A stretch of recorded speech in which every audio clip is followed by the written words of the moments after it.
नमस्कार। Life in colour में आप सभी का स्वागत है।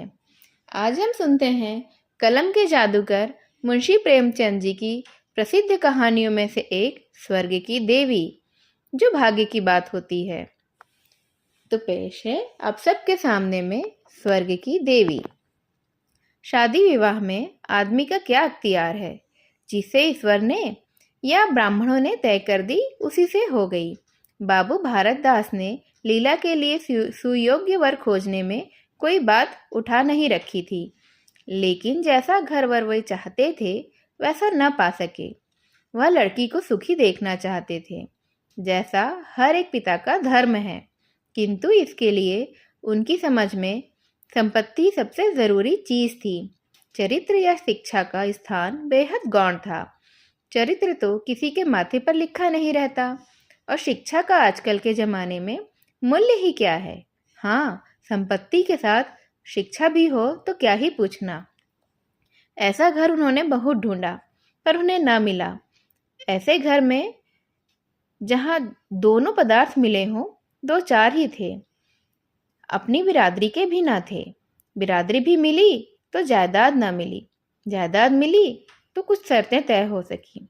इस तरह मजबूर होकर भारत दास को लीला का विवाह लाला संत सरन के लड़के सीता सरन से करना पड़ा। अपने बाप का इकलौता बेटा था। थोड़ी बहुत शिक्षा भी पाई थी। बातचीत सलीके से करता था। मामले मुकदमे सब समझता था, और ज़रा दिल का रंगीला भी था। सबसे बड़ी बात यह थी कि रूपवान, बलिष्ठ, प्रसन्न मुख, साहसी आदमी था। मगर विचार वही बाबा आदम के ज़माने के थे। पुरानी जितनी बातें हैं वह सब अच्छी, नई जितनी भी बातें हैं सब खराब। जायदाद के विषय में जमींदार साहब नए नए दफों का व्यवहार करते थे। वहाँ अपना कोई अख्तियार न था, लेकिन सामाजिक प्रथाओं के कट्टर पक्षपाती थे। सीता सरन अपने बाप को जो करते देखता वही खुद भी कहता था और वही करता था। उसमें खुद की सोचने की शक्ति न थी। बुद्धि की मंदता बहुधा सामाजिक अनुदारता के रूप में प्रकट होती है। लीला ने जिस दिन घर में पांव रखा, उसी दिन उसकी परीक्षा शुरू हो गई। वे सभी काम जिसकी उसके घर में तारीफ होती थी यहाँ वर्जित थे। उसे बचपन से ताज़ी हवा पर जान देना सिखाया गया था। यहाँ उसके सामने मुंह खोलना भी पाप था। बचपन से सिखाया गया था, रोशनी ही जीवन है। यहाँ रोशनी के दर्शन भी दुर्लभ थे। घर पर अहिंसा, क्षमा, दया, ईश्वरीय गुण बताए गए थे, लेकिन यहाँ यह सब बात नहीं थी। यहाँ इसका नाम लेने की भी स्वाधीनता न थी। सीता सरन बड़े तीखे, गुस्सेवर आदमी थे। नाक पर मक्खी भी न बैठने देते थे। धूर्तता और छल कपट से उन्हें जायदाद पैदा की थी, और उसी को वे अपना सफल जीवन का मंत्र समझते भी थे। उनकी पत्नी उनसे भी 2 अंगुल ऊंची ही थी। मजाल क्या कि बहू अपनी अंधेरी कोठरी के द्वार पर भी खड़ी हो जाए, या कभी छत पर टहल सके। प्रलय ही आ जाता, आसमान सिर पर उठा लेती थी। उन्हें बकने का मर्ज था। दाल में नमक ज़रा तेज क्या हो जाती, उन्हें दिन भर के लिए बकने के लिए काफ़ी बहाना मिल जाता था। मोटी ताजी महिला थी। छीट का घाघरेदार लहंगा पहने, पानदान बगल में रखे, गहनों से लदी हुई, सारे दिन बरोठे में माची पर बैठी रहती थी। क्या मजाल कि घर में उनकी इच्छा के विरुद्ध एक पत्ता भी हिल जाए। बहू की नई नई आदतें देख देख कर वह जला करती थी। अब काहे को आबरू रहेगी, मुंडेर पर खड़ी होकर झांकती है। मेरी लड़की ऐसी दीदा दिलेर होती तो मैं उसका गला ही घोट देती। न जाने इसके देश में कौन लोग बसते हैं, गहने भी नहीं पहनती। जब देखो नंगी बुच्ची बनी बैठी रहती है। यह भी कोई अच्छे लक्षण है? लीला के पीछे सीता सरन पर भी फटकार पड़ती रहती। तुझे भी चांदनी में सोना अच्छा लगता है? क्यों बताना, तू भी अपने को मर्द कहेगा भला? वह मर्द ही कैसा जो यह सब करे। औरत उसके कहने पर भी ना रहे, दिन भर घर में घुसा रहता है। मुंह में जबान नहीं है क्या तेरे? समझाता क्यों नहीं उसे? सीता सरन कहता, अम्मा अब कोई मेरे समझाने से माने तब तो कुछ समझाऊं। माँ, मानेगी क्यों नहीं? तू मर्द है कि नहीं है? मर्द वह चाहिए कि कड़ी निगाह से देखे तो औरत कांप उठे। सीता सरन, तुम तो समझाती ही रहती हो ना। माँ, मेरी उसे क्या परवाह, समझती होगी बुढ़िया 4 दिन में ही मर जाएगी, तब तो मैं ही मालकिन हो जाऊंगी। सीता सरन, तो मैं भी तो उसकी बातों का जवाब नहीं दे पाता ना। देखती नहीं हो कितनी दुर्बल हो गई है, वह रंग ही नहीं रहा अब। उस कोठरी में पड़े पड़े उसकी दशा बिगड़ती ही जाती है। बेटे के मुंह से ऐसी बातें सुन माता आग हो जाती और सारे दिन जलती। कभी कभी भाग्य को कोसती और कभी समय को कोसती थी। सीता सरन माता के सामने ऐसी बातें करता, लेकिन लीला के सामने जाते ही उसकी मति बदल जाती थी। वह वही बातें करता जो लीला को अच्छी लगती थी। यहाँ तक कि दोनों वृद्धा की हंसी भी उड़ाते थे। लीला को इसमें और कोई सुख न था। वह सारे दिन कुड़ती रहती, कभी चूल्हे के सामने न बैठी थी, पर यह पसेरिया आटा थोपना पड़ता। मजूरों और टहलुओं के लिए भी रोटियां पकानी पड़ती थीं। कभी कभी वह चूल्हे के सामने बैठी घंटों यूं ही रोती रहती थी। यह बात न थी कि यह लोग कोई महाराज रसोइया न रख सकते हों, पर घर की पुरानी प्रथा यही थी कि बहू ही खाना पकाएगी, और उस प्रथा को निभाना बेहद ज़रूरी था। सीता सरन को देखकर लीला का संतप्त हृदय एक क्षण के लिए शांत हो जाता था। गर्मी के दिन थे और संध्या का समय। बाहर हवा चलती, भीतर देह फूकती थी। लीला कोठरी में बैठी एक किताब देख रही थी कि सीता सरन ने आकर कहा, अरे यहाँ तो बड़ी गर्मी है, बाहर बैठो ना। लीला, यह गर्मी उन तानों से अच्छी है जो अभी मुझे सुनने पड़ जाएंगे।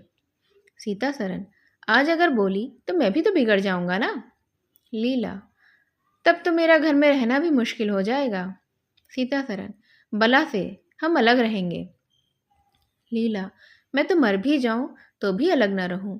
वह जो कुछ कहती सुनती है, अपनी समझ से मेरे भले के लिए ही कहती सुनती है। उन्हें मुझसे कोई दुश्मनी थोड़ी ही है।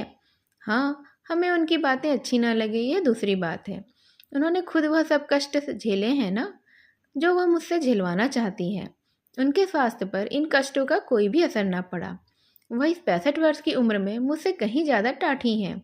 फिर उन्हें कैसे मालूम हो कि इन कष्टों से स्वास्थ्य बिगड़ जा रहा है, और मेरा तो बिगड़ ही गया है। सीता सरन ने उसके मुरझाए हुए मुख की ओर बड़ी करुण नेत्रों से देखकर कहा, तुम्हें इस घर में आकर बहुत दुख सहना पड़ा ना। यह घर तुम्हारे योग्य नहीं था। तुमने पूर्व जन्म में ज़रूर कोई पाप किया होगा। लीला ने पति के हाथों से खेलते हुए कहा, यह ना आती तो तुम्हारा प्रेम भला कैसे पाती मैं। 5 साल गुजर गए। लीला 2 बच्चों की माँ भी हो गई, एक लड़का और दूसरी लड़की। लड़के का नाम जानकी सरन रखा गया और लड़की का नाम कामिनी। दोनों बच्चे घर को गुलजार किए रहते थे। लड़की दादा से हिली थी और लड़का दादी से। दोनों ही शोक और शरीर के थे। गाली दे बैठना, मुंह चिढ़ा देना, ये तो उनके लिए मामूली सी बातें थीं। दिन भर खाते और आए दिन बीमार पड़े रहते थे। लीला ने खुद सभी कष्ट सह लिए थे, पर बच्चों में बुरी आदतों का पड़ना उसे बहुत बुरा मालूम होता था। किंतु उसकी सुनता भी कौन। बच्चों की माता होकर उसकी गणना न के बराबर थी। जो कुछ थे बच्चे थे, वह कुछ भी न थी। उसे किसी बच्चे को डांटने का भी अधिकार न था। सास फाड़ खा जाती थी। सबसे बड़ी आपत्ति यह थी कि उसका स्वास्थ्य अब और भी खराब हो गया था। प्रसव काल में उसे वे भी अत्याचार सहने पड़े जो अज्ञान, मूर्खता और अंधविश्वास ने शौर की रक्षा के लिए गढ़ रखे हैं। उस काल कोठरी में जहाँ हवा का गुजर था, न प्रकाश का ही गुजर था, और न सफाई थी। चारों ओर दुर्गंधा और सील और गंदगी भरी हुई थी। उसका कोमल शरीर सूख सा गया। एक बार जो कसर रह गई थी वह दूसरी बार पूरी हो गई। चेहरा एकदम पीला पड़ गया, आंखें धंस गई थीं। ऐसा मालूम होता बदन में खून ही नहीं है, सूरत ही बदल गई थी। गर्मियों के दिन थे। एक तरफ आम पके, दूसरी तरफ खरबूजे। इन दोनों फलों की ऐसी अच्छी फसल कभी ना हुई थी। अब की इनमें इतनी मिठास न जाने कहाँ से आ गई थी कि कितना ही खाओ मन न भरता था। संत सरन के इलाके से आम और खरबूजे के टोकरे भरे चले आते थे। सारा घर खूब उछल उछल कर खाता था। बाबू साहब पुरानी हड्डी के आदमी थे। सवेरे एक सैकड़ों आमों का नाश्ता करते, फिर पसेरी भर खरबूजे भी चट कर जाते। मालकिन उनसे पीछे रहने वाली न थी। उन्होंने तो एक वक्त का भोजन ही बंद कर दिया। अनाज सड़ने वाली चीज़ नहीं है, आज नहीं तो कल खर्च ही हो जाएगा। आम और खरबूजे तो एक दिन भी नहीं ठहर सकते ना।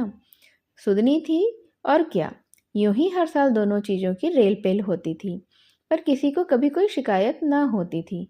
कभी पेट में गिरानी मालूम हुई तो हड़की फंकी मार ली। एक दिन बाबू संतराम के पेट में मीठा मीठा सा दर्द होने लगा। आपने उसकी परवाह बिल्कुल न की, आम खाने बैठ गए। सैकड़ा पूरा करके ही उठे थे कि उन्हें कै हुई। अचानक से गिर पड़े। फिर तो तिल तिल पर कै और दस्त होने लगी। हैजा हो गया था। शहर के से डॉक्टर बुलाए गए, लेकिन उनके आने से पहले ही बाबू साहब चल बसे थे। रोना पिटना मच गया। संध्या होते होते लाश घर से निकली।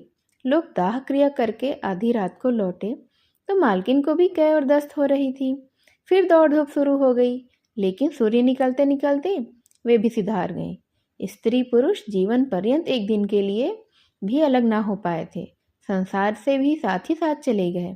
सूर्यास्त के समय पति ने प्रस्थान किया, सूर्योदय के समय पत्नी ने। लेकिन मुसीबत का भी अंत नहीं हुआ था। लीला तो संस्कार की तैयारियों में लगी थी। मकान की सफाई की तरफ किसी ने ध्यान भी नहीं दिया। तीसरे दिन दोनों बच्चे दादा दादी के लिए रोते रोते बैठके में जा पहुँचे। वहाँ एक आले पर खरबूजा कटा हुआ पड़ा था। 2-3 कलमी आम भी रखे थे। इन पर मक्खियाँ भिनक रही थीं। जानकी ने एक तिपाई पर चढ़कर दोनों ही चीज़ें उतार ली और दोनों ने मिलकर खाई। शाम होते होते दोनों को हैजा हो गया और दोनों माँ बाप को रोता छोड़कर चल बसे। घर में अंधेरा हो गया। 3 दिन पहले जहाँ चारों तरफ चहल पहल थी, कोलाहल था, वहाँ अब सन्नाटा छाया हुआ था। किसी के रोने की आवाज़ भी सुनाई नहीं देती थी। रोता ही कौन? ले दे के कुल 2 ही प्राणी रह गए थे और उन्हें रोने की भी सुधि न थी। लीला का स्वास्थ्य पहले भी कुछ अच्छा न था, अब तो वह और भी बेजान हो गई। उठने बैठने की शक्ति भी ना रही। हरदम खोई सी रहती। ना कपड़े लत्तों की सुधि थी, ना खाने पीने की। उसे ना घर से वास्ता था, ना बाहर से। जहाँ बैठती वहीं बैठी रह जाती। महीनों कपड़े न बदलती, सिर में भी तेल न डालती।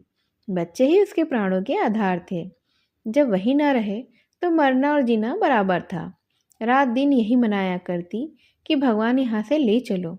सुख दुख सब भुगत चुकी हूँ, अब सुख की भी आशा नहीं है। लेकिन बुलाने से मौत किसी को आई है भला? सीता सरन भी पहले तो बहुत रोया धोया, यहाँ तक कि घर छोड़कर भी भाग जाता था। लेकिन ज्यों ज्यों दिन गुजरते थे, बच्चों का शोक उसके दिल से मिटता जाता था।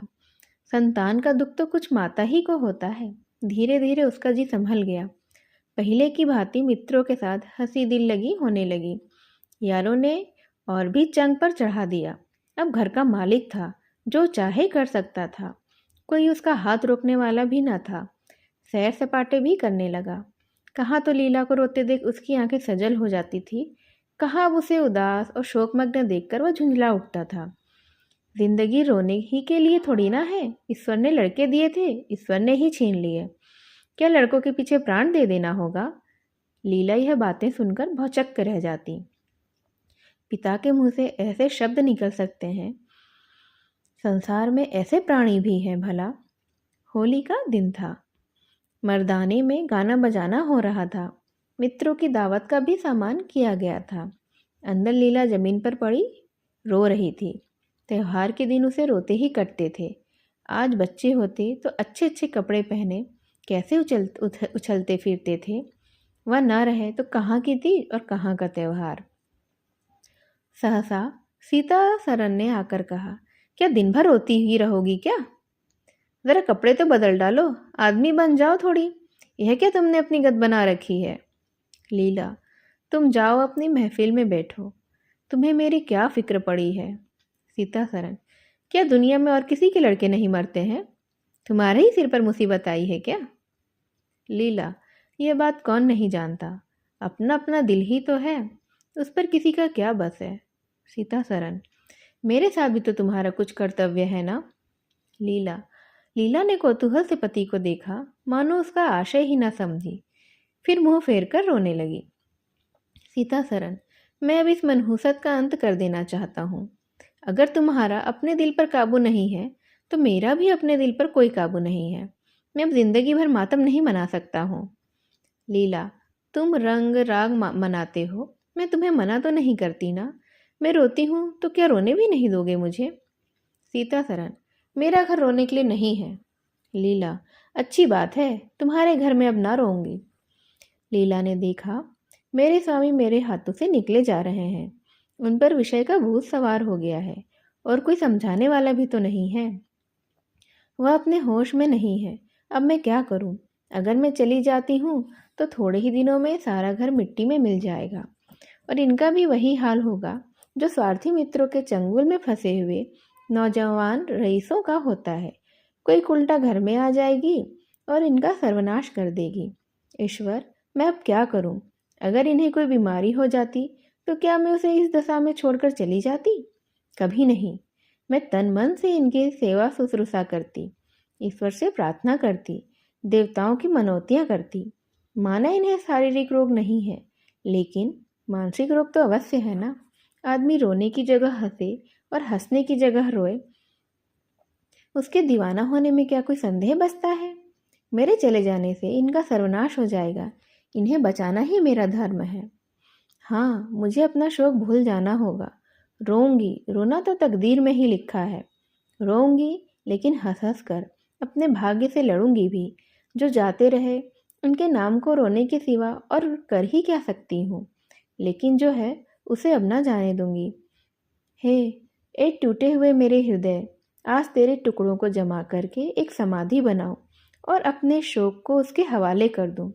ओ रोने वाली आंखें, आओ मेरे आंसुओं को अपनी छटा में छिपा लो। आओ मेरे आभूषणों, मैं बहुत दिनों तक तुम्हारा अपमान करती रही। मेरा अपराध अब क्षमा करो। तुम मेरे भले दिनों के साथी हो। तुमने मेरे साथ बहुत विहार किया है। अब इस संकट में मेरा साथ दो, मगर दगा ना करना। मेरे भेदों को छिपाए ही रखना। लीला सारी रात बैठी अपने मन से यही बातें करती रही। उधर मर्दाने में धमाचौकड़ी मची हुई थी। सीता सरन नशे में चूर कभी गाता था, कभी तालियां बजाता था। उसके मित्र लोग भी उसी रंग में रंगे हुए थे। मालूम होता था इनके लिए भोग विलास के सिवा और कोई काम नहीं बचा है। पिछले पहर को महफिल में सन्नाटा हो गया। हूँ हाँ की आवाजें भी बंद हो गई। लीला ने सोचा, क्या लोग कहीं चले गए? ये सारे सो गए। एकाएक सन्नाटा क्यों छा गया है? जाकर दहलीज में खड़ी हो गई और बैठक में झांक कर देखा। सारी देह में एक ज्वाला सी दौड़ गई। मित्र लोग विदा हो गए थे। समाजियों का पता भी न था। केवल एक रमणी मसनद पर लेटी हुई थी और सीता सरन उसके सामने झुका हुआ उससे बहुत धीरे धीरे बातें कर रहा था। दोनों के चेहरों और आंखों से उसके मन के भाव साफ झलक रहे थे। एक की आंखों में अनुराग था, दूसरे की आंखों में कटाक्ष। एक भोला भाला हृदय एक मायाविनी रमणी के हाथों लूटा जाता था। लीला की संपत्ति को उसकी आंखों के सामने एक छलिनी चुराए लिए जाती थी। लीला को ऐसा क्रोध आया कि इस समय चलकर इस उल्टा को आड़े हाथों ले लूं। ऐसा दुत्कारूं कि वह भी याद रखे, खड़े खड़े निकाल दूं। वह अपनी पत्नी भाव जो बहुत दिनों से सो रहा था जाग उठा और उसे विकल करने लगा, पर उसने जब्त किया। वेग से दौड़ती हुई तृष्णाएं अकस्मात न रोकी जा सकती हैं। वह उल्टे पांव भीतर लौट आई और मन को शांत करके सोचने लगी। वह रूप रंग में, हाव भाव में, नख तिल्ले में उस दुष्टा की बराबरी तो नहीं कर सकती। बिल्कुल चांद का टुकड़ा है। अंग अंग में स्फूर्ति भरी हुई है। पोर पोर में मद छलक रहा है। उसकी आंखों में कितनी तृष्णा है। तृष्णा नहीं बल्कि ज्वाला है। लीला उसी वक्त आईने के सामने गई। आज कई महीनों के बाद उसने आईने में अपनी सूरत देखी। उसके मुख से एक आह निकल गई। शोक ने उसकी काया पलट कर दी थी। उस रमणी के सामने वह ऐसी लगती थी जैसे गुलाब के सामने एक जूही का फूल। सीता सरन का खुमार शाम को टूटा। आंखें खुली तो सामने लीला को खड़ी मुस्कुराते देखा। उसकी अनोखी छवि आंखों में समा गई। ऐसे खुश हुए मानो बहुत दिनों के वियोग के बाद उससे भेंट हुई हो। उसे क्या मालूम था कि यह रूप भरने के लिए लीला ने कितने आंसू बहाए हैं। केशों में यह फूल गूंथने के पहले आंखों से कितने मोती भी रोए हैं। उन्होंने एक नवीन प्रेमोत्साह से उठकर उसे गले लगा लिया और मुस्कुरा कर बोले, आज तो तुमने बड़े बड़े शस्त्र सजा लिए हैं, अब मैं कहाँ भागूं? लीला ने अपने हृदय की ओर उंगली दिखाकर कहा, यहाँ आ बैठो। बहुत भागे फिरते हो, अब तुम्हें बांध कर रखूंगी। बाग की बहार का आनंद तो उठा चुके, अब इस अंधेरी कोठरी को भी देख लो। सीता सरन ने लज्जित होकर कहा, उसे अंधेरी कोठरी मत कहो लीला, वह प्रेम का मानसरोवर है। इतने में बाहर से किसी मित्र के आने की खबर आई। सीता सरन चलने लगे तो लीला ने उनका हाथ पकड़कर कहा, मैं ना जाने दूंगी। सीता सरन, अभी आता हूं ना। लीला, मुझे डर लगता है कहीं तुम चले ना जाओ। सीता सरन बाहर आए तो मित्र महाशय बोले, आज दिन भर सोते ही रहे क्या? बहुत ही खुश नजर आते हो। इस वक्त तो वहां चलने की ठारी थी ना, तुम्हारी राह देख रही है।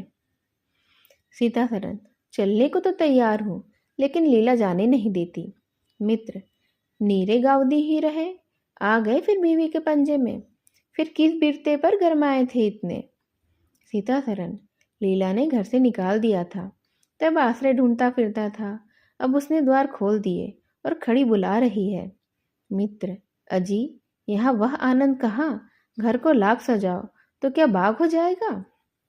सीता सरन, भाई घर बाग नहीं हो सकता, पर स्वर्ग तो हो सकता है ना। मुझे इस वक्त अपनी क्षुद्रता पर कितनी लज्जा आ रही है वह मैं ही जानता हूँ। जिस संतान शोक में उसने अपने शरीर को भुला डाला और अपने रूप लावण्य को मिटा दिया, उसी शोक को केवल मेरा एक इशारा पाकर उसने भुला दिया। ऐसा भुला दिया मानो कभी शोक ही ना हुआ हो। मैं जानता हूँ कि वह बड़े से बड़े कष्ट सहन सकती है। मेरी रक्षा उसके लिए आवश्यक है। जब अपनी उदासीनता के कारण उसने मेरी दशा बिगड़ती देखी तो अपना सारा शोक भूल गई। आज मैंने उसे अपने आभूषण पहनकर मुस्कुराते हुए देखा तो मेरी आत्मा पुलकित हो उठी। मुझे ऐसा मालूम हो रहा है कि वह स्वर्ग की देवी है और केवल मुझ जैसे दुर्लभ और दुर्बल प्राणी की रक्षा करने के लिए ही भेजी गई है। मैंने उसे जो कठोर शब्द कहे वे अगर अपनी सारी संपत्ति बेचकर भी मिल सकते तो मैं लौटा लेता। लीला वास्तव में स्वर्ग की देवी है। मेरे लिए वो सच में स्वर्ग की देवी ही है। ये थी आप सबके लिए प्रेमचंद जी की मशहूर कहानी स्वर्ग की देवी। इसे ध्यान से सुनने के लिए आप सभी का धन्यवाद। नमस्कार।